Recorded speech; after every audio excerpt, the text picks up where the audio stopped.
Hey guys, Invader Kim here with a new video about PAX Day. Here are some tips I've found out during early access so far that I think you guys should know too to make your time on PAX Day more enjoyable for you and your clan. I've mentioned before in other videos that we have been utilizing a secondary base to help us with our farming to be more efficient. I can't stress enough how helpful it's been to have storages, crafting tables, and refining closer to where you're playing for high-level content. The ability to repair your gear close by is very helpful too, so you can get right back into farming when needed. Right now, we mostly use one extra base for our leather farming where we process all our hides and do some mining loops from there to process those ores up too. We try to only take finished products down to our main base. Processing everything elsewhere has helped keep clutter down at our main base, but mostly it helps kill wasted time running to and from our base to queue stuff up. If we're sitting there loop farming hides for a few hours, that's hundreds of hides we can turn into leather and bring down for a fraction of the inventory space when we're done for the day. If you look at your bases more strategically, you can put up a small secondary base where you need something specific that is harder to access from your main base, like raw iron or pure iron, or animal hides, or even dungeons that may not be very close to your original base. Just because you picked a good location to start out in, it doesn't mean you're meant to stay there forever. Having some flexibility in plot placement for what you and your clan needs at the moment, and dropping a plot nearby with benches, chests, and refiners on it to make your actual runs easier will improve your growth a lot quicker than hauling everything back to your main base every trip. You might even adventure out into other regions or maps and place a claim there for something that isn't available as easily in your home region. This game is ever evolving, and you will need to be flexible to keep progressing smoothly. An interesting thing we found out is that you can speed up your mining time by chopping a tree before you go mining. Currently, there's an issue that gives you the chopping animation while mining, and it lets you mine just a bit quicker. I'm sure this will be patched eventually, but while it's here, you can definitely notice a difference in rate of farming by chopping a tree before you go. The two-handed spear is a very good DPS weapon you can utilize in your groups. One annoying thing about it is that the third hit in its chain has a longer swing.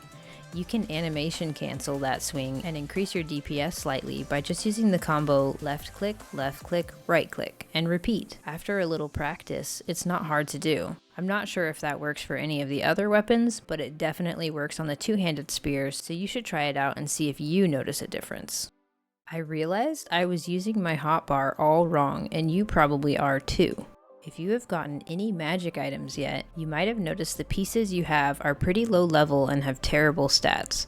Using them puts you at a disadvantage compared to being in chainmail and plate armors. One of my clanmates just mentioned the other day that they hotkeyed their item, and I don't know why that never crossed my mind before then. I swapped my bar around and the improvement is immediately noticeable. You can be tanky wearing proper gear but still utilize all your magic items if you just put your items on your hotbar and have a spare, better quality armor to swap to.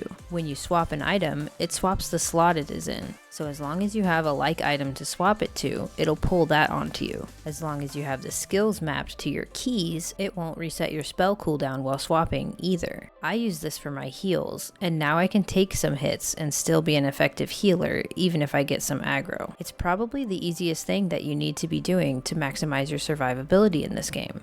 Positioning is also very crucial to make things go right, but can often be overlooked in games. You can ruin a good run with a bad pull very easily, but you can also do some amazing things with proper positioning and timing when your group works together. Line of sighting enemies can really help you with pulling and getting mobs to be where you need them to be to kill them, instead of just aggroing too many mobs and wiping because you're being hit from every direction. Knowing where and how to start a fight is one of the best skills you can have, especially in a game like this. Speaking of skills, I bet you have been using Consecrated Ground wrong too. This is a very powerful healing spell, but your healers should absolutely not be using it. Put this item on your tanks and thank me later. This skill is the largest threat generator I have seen so far in this game. Using it as a healer is a death sentence. Having your tanks set up their pulls with this will help improve your group play and make killing larger packs so much easier for you. The only time a healer should drop this skill is in between pulls when everything is dead.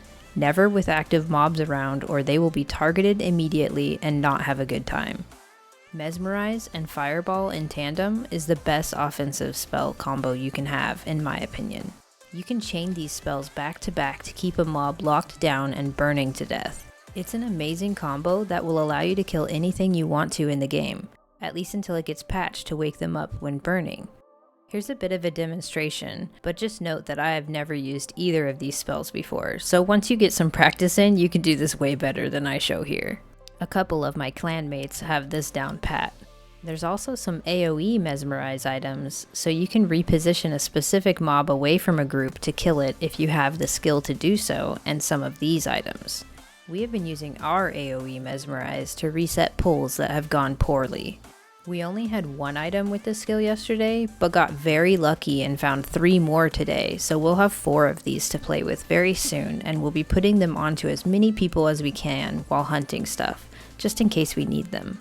These are all nice tips that I hope you can utilize for your own play, but I also want to take some time to bring up an amazing database we have for this game in packstay.gaming.tools.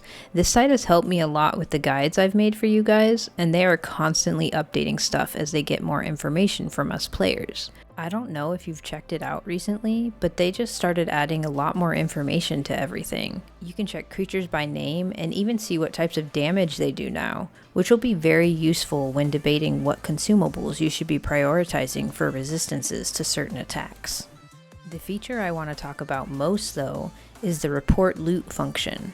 This game has so many items, and trying to keep track of who drops what is a very challenging task. The most important items people will want to report are the bosses and what magic they drop. That's what I'm most interested in, at least, because knowing what bosses drop a specific item you want to grind is the first step in figuring out how to get that item. In conjunction with the interactive map, this database will eventually be able to narrow down where you should be hunting to find whatever item you want to grind specifically. Some people will not like that, as it ruins games to them having all this information available, but personally, I would love to know where the items I want are actually at, and what I need to do to get them as soon as possible. If I need to travel to another region to find a specific heal spell, I want to know where I need to be packing a bag for and how long I'll be visiting. If you can help out by reporting your own loot you find in-game, it'll help all of us know these things quicker. I try to be as quick and accurate as I can to get you the info you want without rambling on.